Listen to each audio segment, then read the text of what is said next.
Good morning, नमस्कार।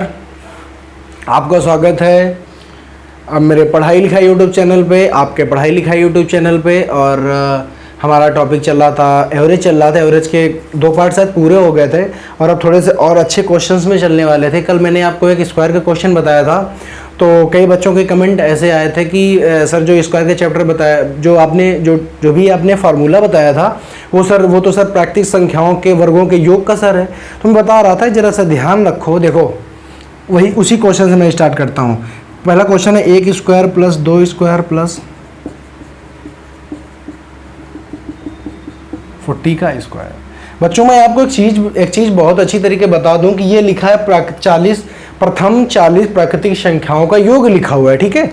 लेकिन आप याद रखो, प्रथम प्राकृतिक संख्याओं के योग का जो फार्मूला होता है वो होता है n+1 2n+1/6, ऐसे कुछ होता है, ठीक है। जब बेटा हम इनका औसत निकालते हैं, आप जानते हो कि कुल योग बटे कुल संख्या, तो ये तो निकल के आया कि n प्राकृतिक संख्याओं के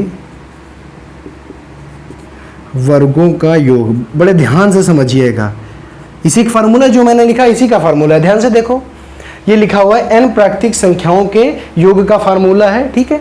अब देखो यहां से अगर रखने का प्रयास करूं तो 40 + 1 और 80 + 1 और बटे 6 यही आएगा। तो ये तो आ गया इन संख्याओं का कुल योग। लेकिन औसत में क्या होता है, एवरेज में होता है कुल योग बटे कुल संख्या। तो कुल संख्या कितनी है? 40। तो क्या करोगे, कुल योग बटे कुल संख्या, यही तो होगा, संख्या बटे 1। और जब हम क्या करेंगे, क्रॉस मल्टीप्लाई करेंगे, समझ रहे हो, ये ऊपर जाएगा ये नीचे, तो ये कुछ ऐसे नहीं हो जाएगा। देखो ऐसे नहीं हो जाएगा, ये 40 है ये 40 कटेगा नहीं। तो अगर फार्मूले में अगर हम नज़र डालें, यहाँ से फार्मूले में नज़र डालो, फार्मूला ये निकल के नहीं आया, n+1 2n+1/6। मैंने आपको यही फार्मूला बताया था, जरा ध्यान से देखिए इस फार्मूले को, यही फार्मूला बताया था। क्योंकि जब भी जो भी संख्याएं, ये जो n संख्याएं होंगी भाई, औसत होता है संख्याओं का योग बटे कुल संख्या। तो यही तो n जो होंगी, यही तो नंबर ऑफ संख्याएं यही तो होती हैं। संख्याएं n है, 40 हैं, तो 40 गुणते 41 गुणते 81 बटे 6 गुणते 40 कुल योग। तो 40 कटेगा, मतलब जो यहाँ पे जो n आएगा वो n से n कट जाता है, इसीलिए ये वाला फार्मूला बनता है। तो कोई बच्चे को अब ये कंफ्यूजन नहीं होना चाहिए कि ये वाला फार्मूला आपने डायरेक्टली कैसे बता दिया। मैंने ये वाला फार्मूला ये ऐसे बता दिया था, ये देखो। तो अब अगर देखो इनका अगर औसत पूछा जाए तो आप समझ गए ना, संख्याओं का औसत, तो औसत का फार्मूला क्या हो जाएगा, फार्मूला हो जाएगा n+1 2n+1/6। क्योंकि पहले जो n आता है ना वो n और नीचे वाले कुल संख्याओं के n से क्या हो जाता है, कट जाता है। तो ये है आपका कि जो भी स्क्वायर में संख्याएं दी हुई हो उनका औसत निकालने का ये क्या होता है, फार्मूला होता है, एवरेज का फार्मूला होता है। समझ गए? अब आपको यहाँ पे कोई भी दिक्कत नहीं होनी चाहिए। जैसे निकालना है, आप क्या करोगे, 40 + 1 t+1/6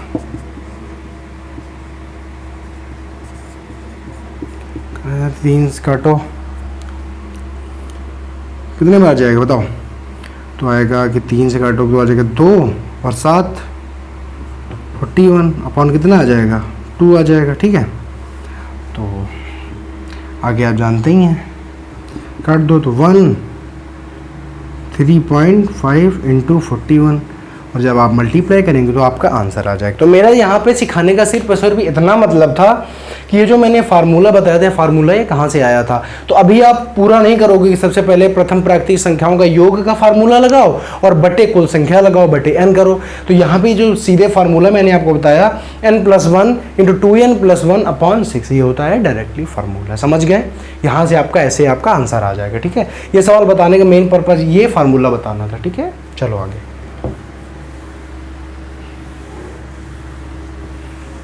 देखो आगे आता है कि अगर वर्ग क्यूब कर दिया जाए तो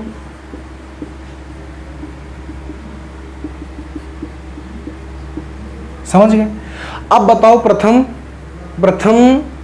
n प्राकृतिक संख्याओं के घनों का योग क्या होता है? तो बेटा उसका फार्मूला होता है n+1/2 का होल स्क्वायर, यही तो होता है। तो अगर इसको सेपरेट करोगे तो बेटा क्या आएगा बताओ? आएगा n² n+1 का होल स्क्वायर अपॉन 4 नहीं आएगा? तो जी बिल्कुल यही आएगा। जब ये आएगा तो ये क्या आ गया? ये आ गया, ध्यान से सुनो, प्रथम n प्राकृतिक संख्याओं के घनों का योग आ गया। बट बेटा औसत निकालने के लिए क्या करते हैं? नीचे कुल संख्याओं क्या करते हैं? गुणा करते हैं। तो अगर n कर रहे हैं तो यहाँ पे n ही तो आएगा, तो एक n से एक n कट जाएगा। तो फार्मूला निकल के आया, एवरेज का फार्मूला जो निकल के आया वो आया n+1 का होल स्क्वायर अपॉन 4। समझ गए फार्मूला कहाँ से आया? तो कोई ये चीज़ में भ्रमित ना हो कि सर ने गलत लिख दिया है और ये तो जो फार्मूला आपने लिख दिया है ये क्या है? ये तो प्राकृतिक संख्याओं के घनों के योग का है। तो ये घनों के योग का नहीं, ये किसका है? एवरेज निकालने के लिए भी फार्मूला फट से नोट कर लीजिए। और आप जानते हैं, बस यहाँ पे रख दीजिए 10 + 1 का होल स्क्वायर बटे 4। तो 10 × 11/4, काट दो 5 और 2 से इसका काट दो, कितना आ जाएगा? 5 × 5.5, आपका आंसर आ जाएगा। समझ गए? तो मेन बताने का पर्पज ये हमारा फार्मूला है, और फार्मूला कैसे आया हमने ये भी आपको बता दिया। ठीक है, तो ये वाला फार्मूला फट से नोट कर लीजिए। जब भी अगर ऐसा क्वेश्चन आएगा तो अब ये वाला सीधे फार्मूला लगाएंगे, ना कि पूरे अपने प्रोसेस में जाएंगे, क्योंकि अगर आप पूरे प्रोसेस में जाएंगे तो फिर आपका समय फालतू का किल हो जाएगा और कोई भी मतलब नहीं निकलना है। ठीक है, चलो आगे चलते हैं।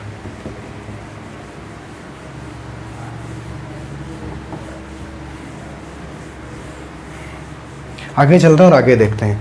अगला क्वेश्चन कह रहा है, बड़ा ध्यान से समझो, राम और श्याम की औसत आयु का अनुपात 4:5 है। ये है राम अनुपाते, ये है श्याम। तो इनकी जो एज का अनुपात है वह है 4:5। और कह रहा है कि अगर दोनों की औसत आयु क्या हो? 72 हो। अगर दोनों की औसत आयु, तो मतलब जो एवरेज दिया गया है, कितना दिया गया है? 72 दिया गया है। तो एवरेज दिया गया है 72 और इनकी जो एज है, एज का जो रेशियो है वो 4:5 है। तो बच्चे पता क्या करते हैं कि एज का रेशियो 4:5 और एवरेज क्या है? 72 है। तो सवाल के हिसाब से 9 और उसके हिसाब से 72, तो कर देते हैं 1 = 8। तो कह रहा है कि श्याम की आयु बताओ, तुरंत बताते हैं 40 वर्ष, जो कि सरासर गलत है। क्यों गलत है? जरा सा विचार करना, दोनों की आयु का औसत कब लिखा गया होगा? जब उनकी आयु, जब उन दोनों की कुल आयु बटे 2 किया गया होगा। तो ये आप क्या कर रहे हो? दोनों की जो आयु का जो औसत है ना, उनका आप योग कर रहे हो। तो क्या यहाँ पे इसका योग रख रहे हो? क्या आप क्या रख रहे हो? आप औसत रख रहे हो। तो योग बराबर औसत, ये गलत नहीं हो गया? ये बिल्कुल सरासर गलत हो गया। तो कैसे करते हैं? जरा ध्यान देना, कभी भी ये बेवकूफत नहीं करनी, इसलिए हमने आपको ये चीज तुरंत बता दी। अगर यहाँ पे आयु का योग, आयु का क्या दिया गया है? रेशियो दिया गया है। यहाँ पे आपको रेशियो एवरेज दिया गया है। अब यहाँ पे आप योग कैसे निकालोगे? दोनों के आयु का योग, योग निकालने के लिए आप करोगे योग बराबर एवरेज गुणते 2, क्योंकि 2 लोग थे तो कितना हो जाएगा? 144 वर्ष। तो दोनों की आयु का जो योग आया वो है 144 वर्ष। लेकिन मेरे हिसाब से कितना होना चाहिए? तो मेरे जो हमें रेशियो दिया गया उसके हिसाब से है 9 और सवाल के हिसाब से 144। तो 1 यूनिट की वैल्यू निकाल लें तो 1 यूनिट बराबर तो हो जाएगा, कितना हो जाएगा? 16, यही तो आ जाएगा। 1 यूनिट बराबर 16 वर्ष। जब 1 यूनिट बराबर 16, तो श्याम की पूछ रहा है, तो श्याम कितनी है? 5। तो 5 × 16, 16 × 5 = 80 वर्ष। समझ गए कि नहीं समझ गए?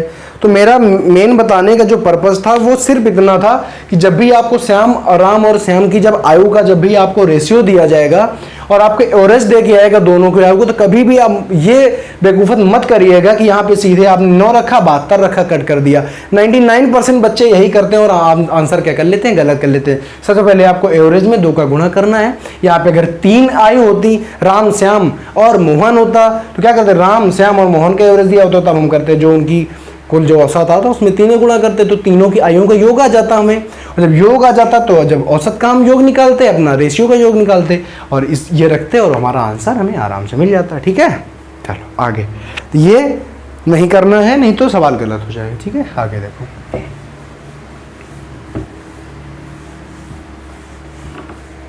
कह रहा है कि ए तथा बी का औसत प्राप्तांक 75 है। ध्यान से समझना, बड़ा अच्छा सवाल है। इसमें मैं आपको ट्रिक बताऊंगा।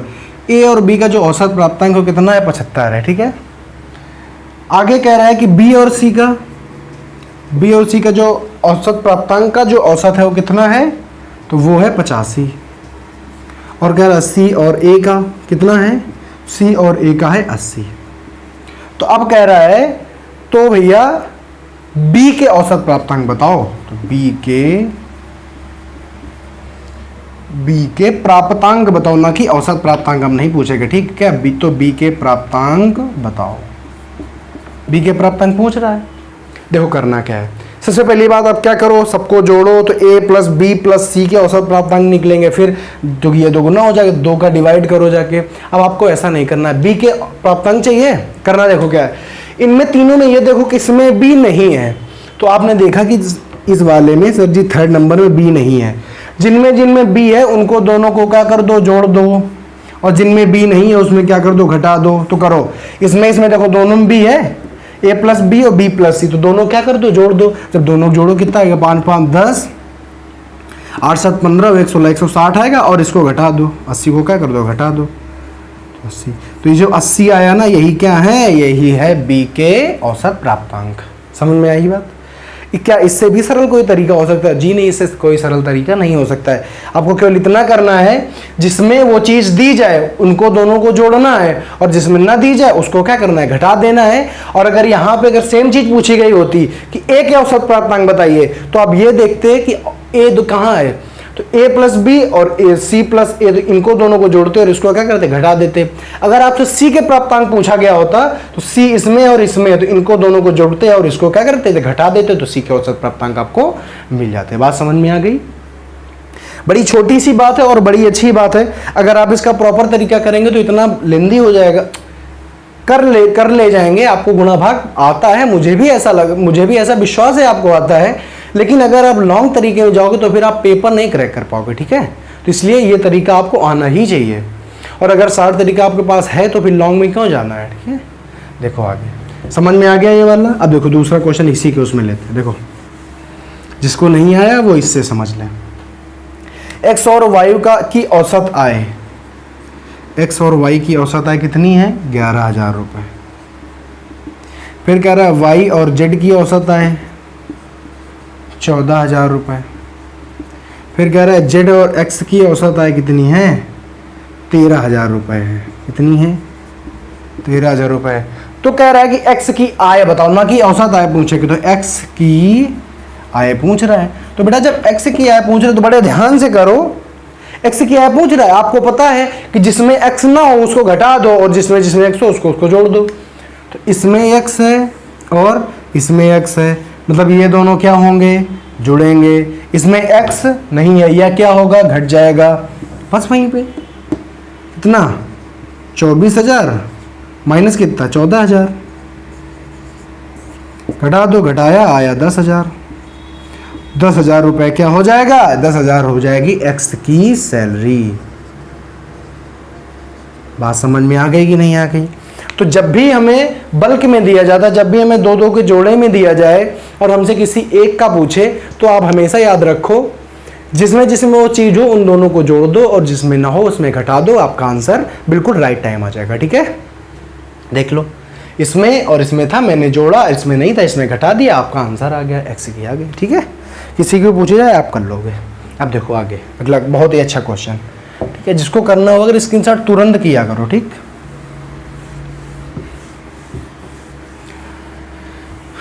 बच्चों पढ़ाई में मज़ा आ रहा है कि नहीं आ रहा है? आपको सारी चीज़ें समझ में आ रही हैं कि नहीं आ रही हैं?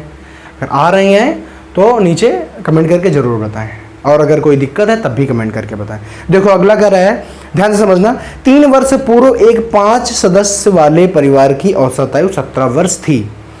यदि इनकी वर्तमान आयु में एक बच्चे को शामिल कर दिया जाए तो आज भी परिवार की औसत आयु वही रहती है।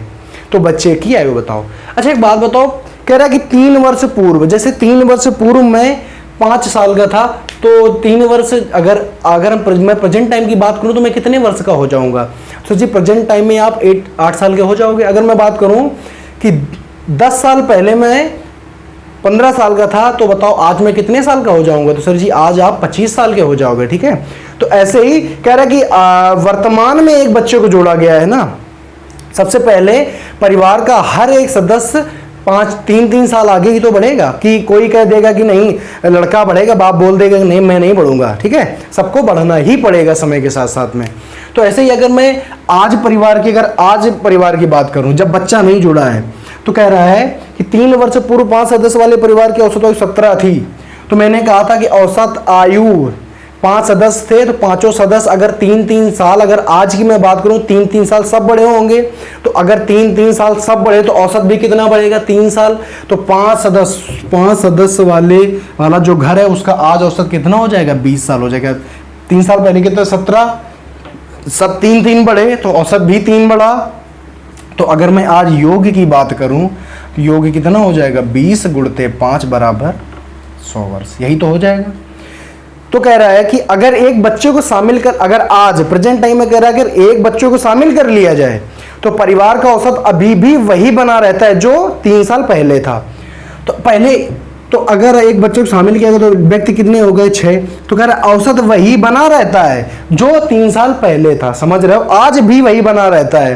सबसे पहले मैंने कहा कि अगर 5 सदस्य होते तो आज उनका योग कितना होता? तो बोला 100 होता। और सवाल कह रहा है कि अगर बच्चों को शामिल कर लो तो औसत बदलने की कोई जरूरत नहीं है। तो देखो योग कितना है? 17 गुणते 6 बराबर 102। तो कह रहा है बच्चे की उम्र ज्ञात करो। तो अगर 5 होते तो उनका आज योग कितना होता? 100 होता। लेकिन अगर एक बच्चों को शामिल कर लिया तो आज औसत कितना है? 2। तो अंतर कितने है? 2। तो बच्चा कितने साल का है? तो बच्चा 2 वर्ष का है। समझ गए कि नहीं समझ गए? मेरे हिसाब से ये चीज आपको समझ में आ गई होगी, ठीक है। चलो आगे करते हैं। देखो आगे हटा दें। देखो आगे कह रहा है एक रेलगाड़ी x किलोमीटर पर आर की चाल से एक स्थान से दूसरे स्थान जाती है और तथा y किलोमीटर पर आर की रफ्तार से वहां से वापस आती है, औसत चाल बताओ। देखो क्या होता है, कुछ नहीं, सेम दूरी है, यहां से यहां जा रही है x किलोमीटर पर आर की रफ्तार से, ठीक है, और यहां से यहां आ रही है y किलोमीटर पर आर की रफ्तार से। तो औसत चाल पूछ रहा है, दूरी कितनी है? दूरी तो वही है, तो दोनों को एक मान ले, क्या कोई फर्क पड़ेगा क्या? क्योंकि दूरी सेम जा रही है। तो अगर चाल की बात करें तो चाल बराबर होता है, औसत चाल बराबर क्या होगा? तो औसत चाल बराबर हो जाएगा भैया कुल दूरी बटे कुल समय। होगा कि नहीं होगा? यही हो जाएगा। तो कुल दूरी कितनी है? तो हमने 1 मान लिया, तो 1 + 1 अपॉन कुल समय कितना है? तो हमें क्या दी गई है? दूरी दी गई है, चाल दी गई। समय क्या होगा? समय बराबर दूरी बटे चाल। समय बराबर दूरी बटे चाल, जुड़ गया दोनों में। 2 बटे x + y अपॉन xy। समझ गए? अब जब ऊपर ले जाएंगे तो क्या हो जाएगा? हो जाएगा 2xy अपॉन x + y। तो अब देखो ये एक फार्मूला बन गया औसत चाल का। औसत चाल का फार्मूला तब जब दूरी कैसी हो? एक जैसी हो। तो फार्मूला बन गया 2xy अपॉन x + y बन गया। और ये ऐसे हमने निकाल भी लिया और आप इसको देख भी सकते हैं, ठीक है, ऐसे निकाला जाता है, ठीक है। चलो आगे देखो, फार्मूला आप लिख सकते हो औसत चाल का। औसत चाल का फार्मूला जब दूरी क्या हो? कांस्टेंट हो, तो ये होता है 2xy अपॉन x + y, ठीक है। तब दूरी कांस्टेंट, दूरी ना बदले, याद रखें ये चीज को। चलो अगला क्वेश्चन कहता है कि ए बी व सी की आयु का अनुपात, ए बी व सी की आयु का अनुपात क्या है? ए अनुपात बी अनुपात सी है 5, 6 और 7। समझ गए? और अगर इनकी औसत आयु, अगर इनकी एवरेज एज क्या है? 54 है। तो कह रहा है कि सबसे बड़े वाले की एज बताओ, सबसे बड़े व्यक्ति की उम्र बताओ। तो अच्छा बताओ सबसे बड़ा व्यक्ति इनमें तीनों में कौन होगा? जिसका औसत सबसे ज़्यादा होगा। तो तुमको पता है कि ये सबसे बड़ा व्यक्ति होगा, मतलब इसी की निकालनी है। तो अभी मैंने आपको बताया था कि इन तीनों की आयुओं का योग अगर आप लेंगे तो इसका भी योग निकालना पड़ेगा। योग कैसे निकालोगे? कभी भी 54 मत रखने लगना इसमें, ठीक है। योग निकालो पहले। तो योग निकालोगे तो कितने व्यक्ति हैं?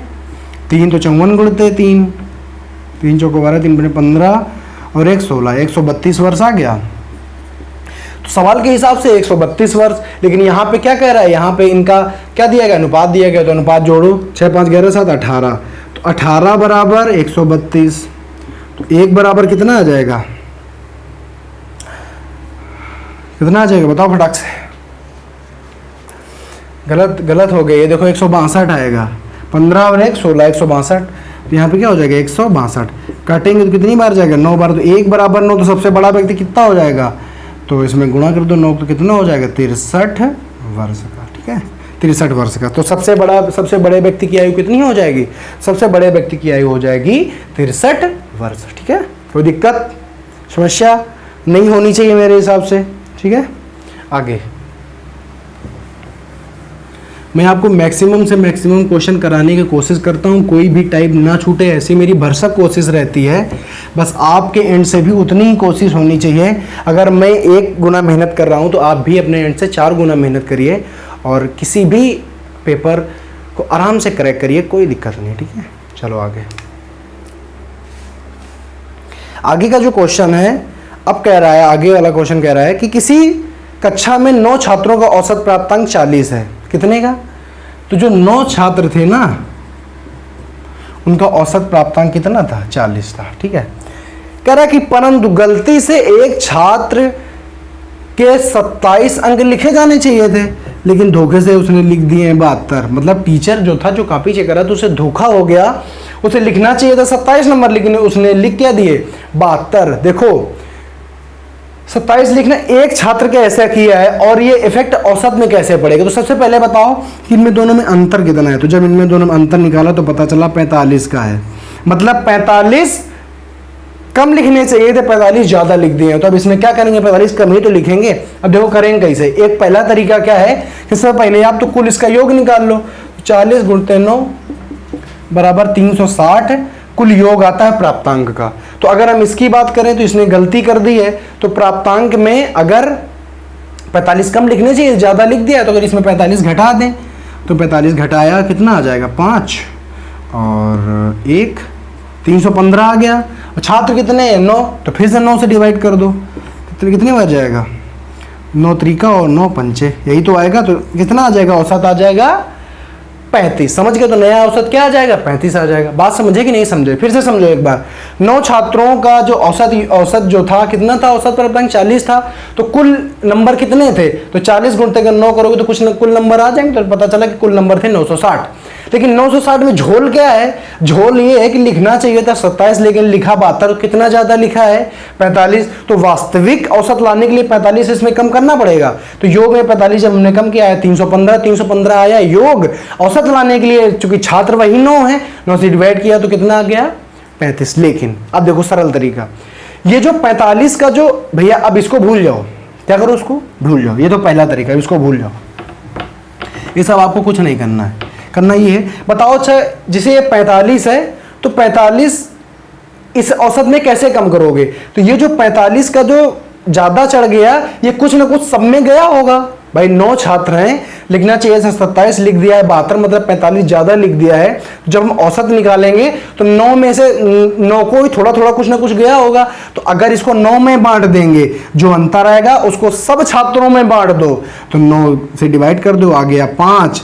तो अगर सब छात्रों में 5-5 नंबर कम होंगे तो औसत भी 5 कम हो जाएगा, तो आंसर आ जाएगा 35। ये क्या हो गया, आपका आंसर हो गया। बात समझ में आ गई होगी मेरे हिसाब से, अब तक समझ गए भैया।